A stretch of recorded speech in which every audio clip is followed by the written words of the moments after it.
Servus zurück oder Servus, wenn du neu hier bist auf dem Kanal. Heute möchte ich mal um das Thema Tabletop, aktueller Stand bei mir, reden.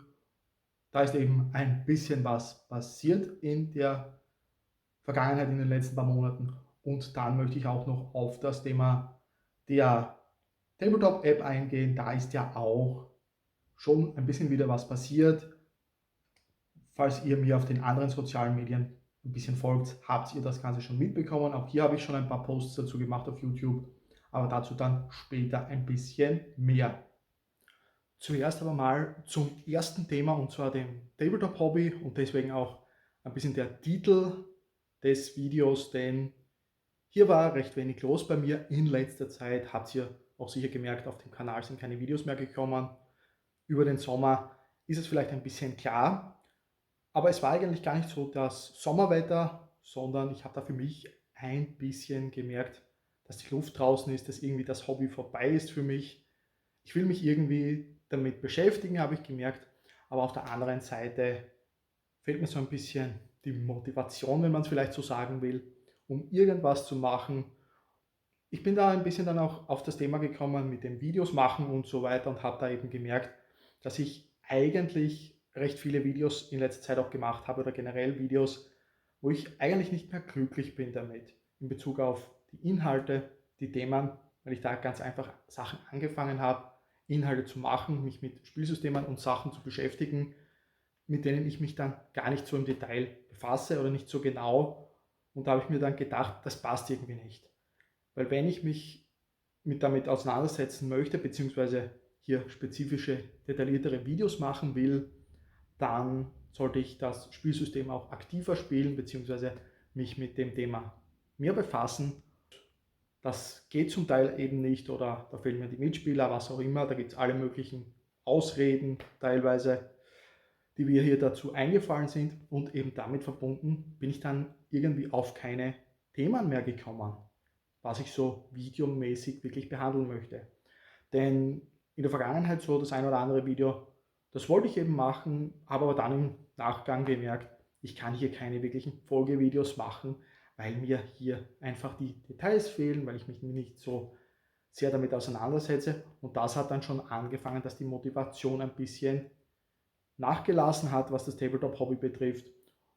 Und dazu kommt eben noch, dass ich für mich jetzt auch festgestellt habe und akzeptiert habe, dass ich ein recht großer Hobbyschmetterling bin, was natürlich auf viele von uns auch zutrifft und eben dementsprechend auf vielen Spielsystemen unterwegs sind. Das eine Spielsystem interessiert mich mehr, mal hier, mal da.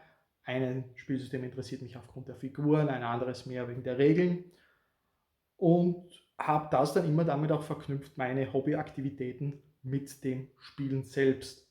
Also dass ich gesagt habe, okay, wenn ich mich schon dazu hinreißen lasse, etwas zu kaufen, etwas neu aufzubauen, mich mit dem Hobby zu beschäftigen, Zeit investiere, dann will ich auch davon etwas raushaben in Form von, ich will spielen. Und das ist mir aber irgendwie nicht so ganz gelungen. Und das hat natürlich alles dann dazu geführt, dass die Motivation immer weniger geworden ist, was das Hobby betrifft. Und das hat dann schlussendlich auch über die letzten Monate dazu geführt, dass eben ganz einfach keine Videos mehr gekommen sind hier auf YouTube und ich eben auch aktuell noch nicht so ganz 100% weiß, wie es jetzt weitergehen wird mit dem Inhalt. Also ganz aufhören wird es natürlich nicht, aber ich habe halt einerseits diese Pause jetzt da gebraucht und eben auch gehabt und auf der anderen Seite auch aktuell gar nicht übermäßig viel Zeit, mich mit dem Hobby auseinanderzusetzen, und daher muss ich dann noch ein bisschen schauen, was hier rauskommen wird und wie es in Zukunft weitergeht. Hat aber auch zur Folge, dass ich mich hier selbst ein bisschen umorientiert habe und auch umorientieren muss in Bezug eben darauf, dass ich, wie gesagt, das Ganze immer von diesem Spielsystem abhängig gemacht habe, also vom Konzept auch zu spielen. Eben nicht nur Sachen zusammenzubauen und zu bemalen, sondern auch zu spielen. Und wie vorhin gesagt, hat das dann die Motivation ziemlich gedrückt, weil ich mich dann mit etwas beschäftigt habe und dann aber eigentlich nie zum Spiel gekommen bin. Hat, muss ich ganz ehrlich zugeben, auch eine Schuld auf meiner Seite, denn ich habe hier direkt quasi vor meiner Haustür einen Verein, wo ich regelmäßig gewisse Spiele spielen kann. Vor allem Spiele, die mich persönlich interessieren, von denen ich auch weiß, dass die sonst vor allem hier in Österreich recht wenig oder gar nicht gespielt werden an anderer Stelle. Also bin ich sehr gut aufgestellt, was das betrifft. Habe mir aber selbst dann ganz ehrlich gesagt wenig bis keine Zeit genommen, um mich dann dort wirklich hinzubegeben und zu spielen. Vielleicht schaffe ich das jetzt in Zukunft, jetzt wo es wieder ein bisschen kühler wird. Vielleicht geht es sich da aus, die eine oder andere Zeit mal ein bisschen freizuschaufeln, um hier dann doch das ein oder andere Spiel zu machen. Auf alle Fälle, was ich jetzt aber für mich machen möchte, ist eben dieses Konzept des Hobby-Schmetterlings aufzugreifen und eben das Spielen komplett vom Hobby sonst zu trennen und eben zu sagen, eigentlich für mich, und das wird wahrscheinlich für alle von uns zutreffen, die meiste Zeit verbringen wir damit, Figuren zusammenzubauen, zu bemalen und sich mit dem Hobby auseinanderzusetzen, Regeln zu studieren, Armeelisten zu bauen und eben nicht unbedingt so viel mit dem Spielen, außer man ist natürlich ein Turnierspieler und spielt regelmäßig auf Turnieren, dann schaut es vielleicht ein bisschen anders aus, aber ansonsten die meisten von uns verbringen doch die meiste Zeit mit Basteln, Malen, Armeelisten zusammenstellen, Armeen aufbauen. Und genau das soll jetzt auch ein bisschen so mein Fokus werden, dass ich sage, ich beschäftige mich mit dem Tabletop-Hobby für mich. Das ist mein großes Ziel, daher auch unabhängig von irgendwelchen Spieltagen, von irgendwelchen ausgemachten Spielen oder eben damit verbunden natürlich auch von grundsätzlich mal gesagt anderen Personen, einfach für mich Sachen dann fertigzustellen. Denn ich habe so viele Spielsysteme hier von natürlich noch alten Sachen von Warhammer Fantasy 40k, klarerweise, dann aber auch Sachen von Infinity, von Kings of War, von Firefight, Flames of War, Team Yankee. Also dort ist sehr, sehr viel dabei. Auch Sachen wie Karnevale, Freebooters Fate, Malifaux. Und da möchte ich ganz einfach jetzt mal anfangen, so Schritt für Schritt die Projekte anzugehen. Vielleicht schaffe ich eines, vielleicht 2 Projekte im Jahr, je nachdem, wie groß die Sachen natürlich sind. Wenn mal ein bisschen etwas schneller geht, dann geht es schneller, dann schaffen wir vielleicht mehr. Ich habe da noch keinen direkten Plan, was ich jetzt angehen werde als erstes, wie es jetzt da anlaufen wird. Aber mal schauen, ich habe da ein paar Sachen schon in Planung. Firefight vielleicht meine Forge Fathers starten oder eben auch bei Kings of War, das wird wahrscheinlich so der erste Punkt sein, schätze ich, mal meine Northern Alliance fertigstellen, denn die sind jetzt auf 2000 Punkte schon fast komplett bemalt, da fehlen nur ein paar Kleinigkeiten, dann wäre die Armee mal fertig und von dort aus dann weiter. Und ich denke, ich werde diesen ganzen Hobby-Aspekt hier ein bisschen auf YouTube mit dokumentieren, so ein bisschen auch für mich. Und damit werden dann auch in Zukunft natürlich weitere Videos hier kommen. Und ein weiteres System, das bei mir wieder neu aufgekommen ist, ist hier Team Yankee, quasi die WW3-Variante von Flames of War. Ein Spielsystem, das meiner Meinung nach sehr schön ist, also das gefällt mir sehr gut, auch leicht reinzukommen in das Spiel, weil eben ein paar Sachen doch anders und einfacher sind, als jetzt das bei Flames of War, auch bei V4 eben der Fall ist von Flames of War. Und da gibt es eben ein paar schöne Starterboxen, um einzusteigen. Und da bin ich gerade am Überlegen. Ich habe hier bereits Tschechoslowaken, die aber noch komplett umgebaut sind, weil ich da dann eben ein bisschen auch mehr Figuren dafür brauche und bei weitem noch nicht alles habe. Ich habe hier bereits 2 Starterboxen gekauft, plus ein paar Einzelboxen und bin trotzdem erst auf irgendwo bei 75 bis 80 Punkte, die ich hier aufstellen kann, wenn ich alles fertig machen würde. Also da ist schon noch ein bisschen was offen.